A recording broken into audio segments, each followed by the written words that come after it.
Good morning friends. हम नया topic start कर रहे हैं संस्कृत के लिए। कक्षा 10 और 9 के लिए भी उपयोगी है। एक नया टॉपिक है संधि। कक्षा 10 के बोर्ड क्लासों में संधि का जो टॉपिक है वो बहुत ही महत्वपूर्ण है। बहुत से बच्चों को समझ में कम आता है, लेकिन थोड़ा सा ध्यान दीजिएगा। अपन पढ़ रहे हैं नया टॉपिक संधि, ठीक है। संधि कहते किसे हैं? संधि की परिभाषा क्या होती है? संधि की परिभाषा है कि दो वर्णों के परस्पर मेल से जो शब्द में परिवर्तन आता है या विकार उत्पन्न होता है उसे हम संधि कहेंगे। तो देखिए एक बार कि दो वर्णों के मेल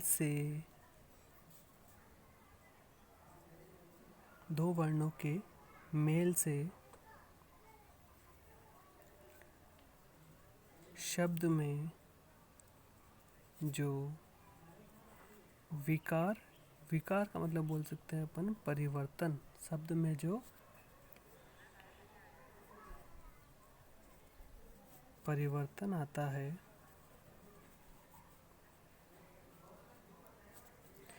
उसे संधि कहते हैं।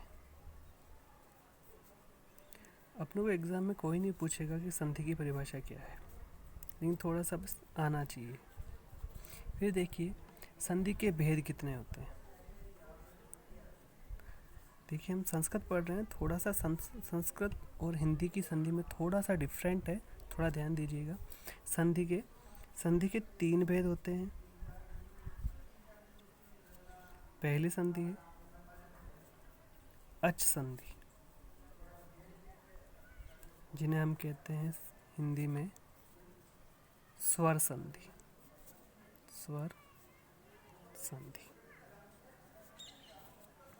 दूसरी संधि है हल संधि, जिसे हम हिंदी में कहते हैं व्यंजन संधि।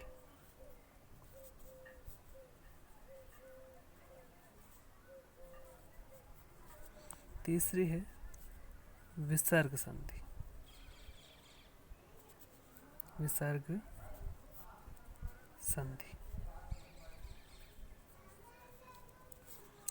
विसर्ग संधि को अपन हिंदी में भी विसर्ग संधि ही बोलते हैं। तो संधि के 3 भेद हो गए, अच संधि, हल संधि और विसर्ग संधि। फिर आगे बात करते हैं अपन।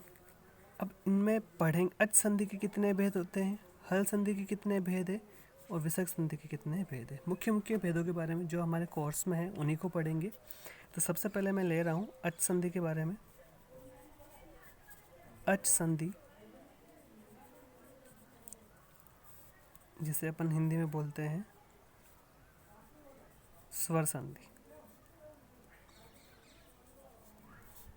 पहले ये चीज अच संधि को परिभाषित कैसे करेंगे। अच संधि बिल्कुल इजी है। अच संधि के अंदर एक ही चीज का ध्यान रखना है आपको कि स्वर के साथ स्वर का मिलन होता है। स्वर के बाद क्या आता है? स्वर के बाद स्वर आता है। इसमें किसी भी प्रकार का व्यंजन का प्रयोग नहीं होता है। अच संधि में स्वर के बाद हमेशा स्वर ही आएगा। फिर बात करते हैं अच संधि के मुख्य भेद कितने होते हैं। देखिए अच संधि के मुख्य भेद, पहला है दीर्घ संधि, दूसरा है गुण संधि,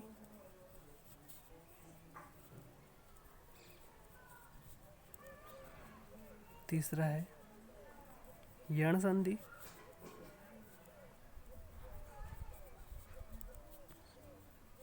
चौथा है वृद्धि संधि,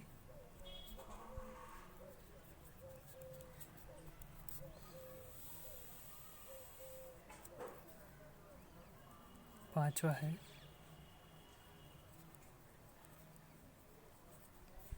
अयादि संधि। ये 5 मुख्य भेद हैं, लेकिन इनमें एक और है अपवाद। अपवाद माना जाता है पूर्व रूप संधि। पूर्व रूप संधि ये अपवाद माना जाता है। और एक और है इसी का पररूप, या यूँ बोल दो परोरूप। पररूप संधि ये भी एक संधि का अपवाद है। एक और है प्रकृति भाव। प्रकृति भाव संधि, ये दोनों अपवाद स्वरूप है, संधि के नियमों के अपवाद में चलते हैं। तो ये हमारे सिलेबस में है, तो इन्हें हमने को पढ़ना है। ये तो हो गई अच संधि की बात कि अच संधि में हमें इन चीज़ों को पढ़ना है। इसी के साथ अगर बात करें अपन अच संधि के बाद, अगर मैं बात करूं कि व्यंजन संधि में क्या पढ़ेंगे, तो व्यंजन संधि के बारे में बात करते हैं। अब पहले हम ये पता कर लेते हैं, ये जानकारी होनी चाहिए हमें कितना पढ़ना है और क्या पढ़ना है।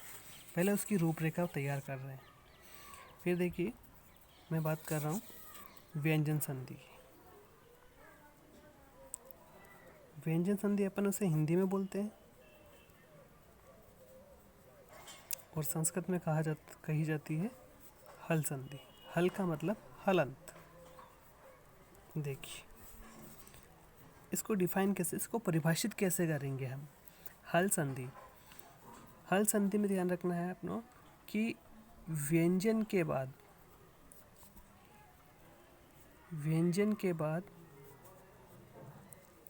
स्वर या व्यंजन आने पर व्यंजन में परिवर्तन आएगा। व्यंजन में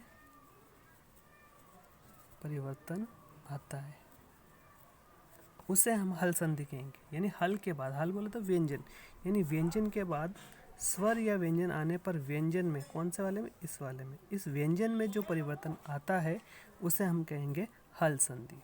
अच्छा, अब इसके मुख्य भेद कौन कौन से हैं।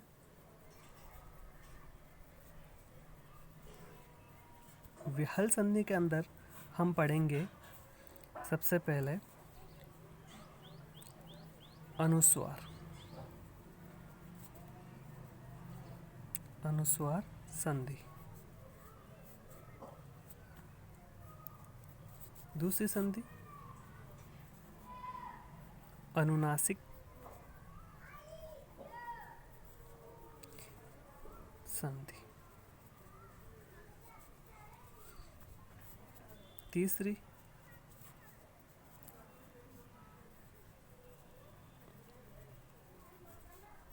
परसवर्ण संधि। चौथी संधि है अनुस्वार, अनुनासिक, परसवर्ण। फिर देखिए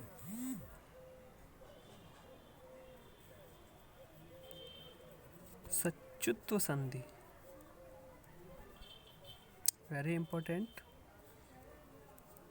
जशत्व संधि,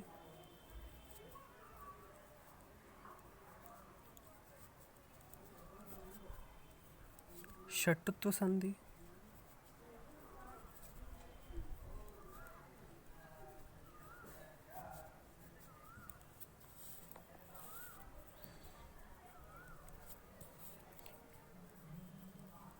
चतुर्व संधि,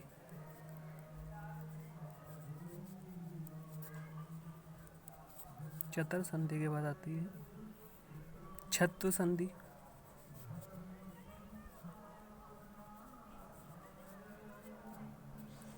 और एक और है अनुस्वार, अनुनासिक संधि, परसवर्ण संधि, सचत्व संधि, झषत्व संधि, षट्त्व संधि, चतुर संधि और छत्व संधि।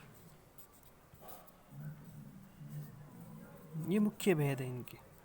फिर हम व्यंजन संधि में इन्हीं संधियों को पढ़ेंगे, इन्हीं संधियों के एग्जाम्पल्स पढ़ेंगे। यही इम्पोर्टेंट है बोर्ड की, 10th बोर्ड क्लासेस में, राजस्थान बोर्ड की।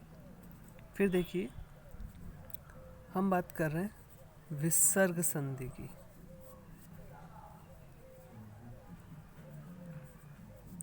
विसर्ग संधि, विसर्ग संधि के अंदर हम सबसे पहले पढ़ेंगे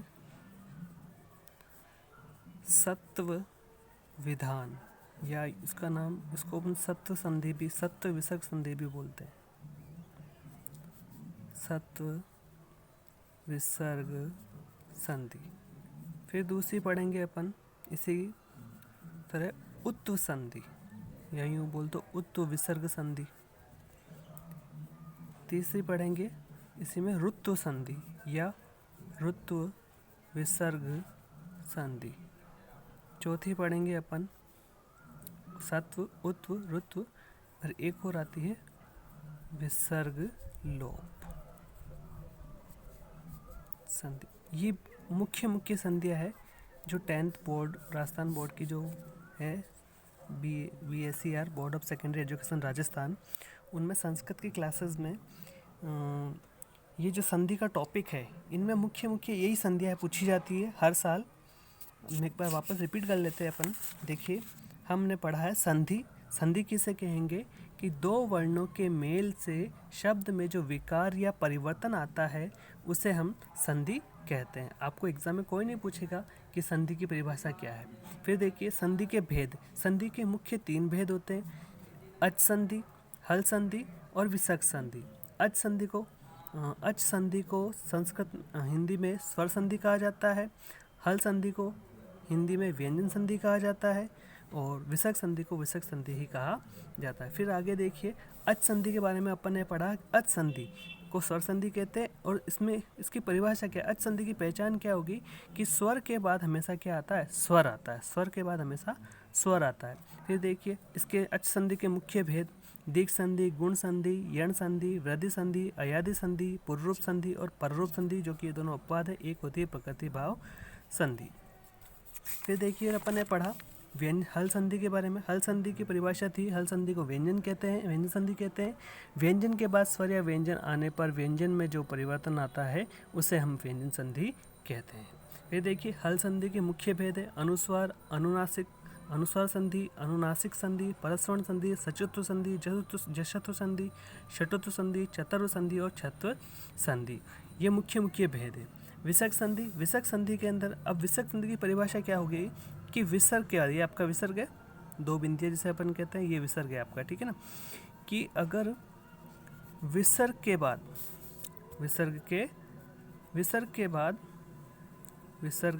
एक बार रुकिए, सॉरी माफ कीजिए,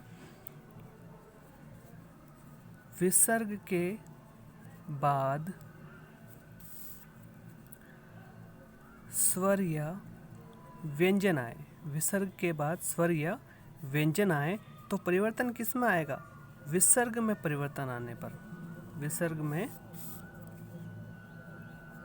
परिवर्तन आता है। जब विसर्ग में परिवर्तन आता है तो हम उसे कहेंगे विसर्ग संधि कहेंगे, ठीक है ना। आज के लिए इतनी ही क्लास। विसर्ग संधि के 4 रूप, सत्व संधि, उत्व संधि, ऋत्व संधि और विसर्ग लोप संधि, यही अपना पूरा मैटर है संधि का, इन्हीं को अपने को पढ़ना है। Thank you. नेक्स्ट वीडियो में अगली क्लास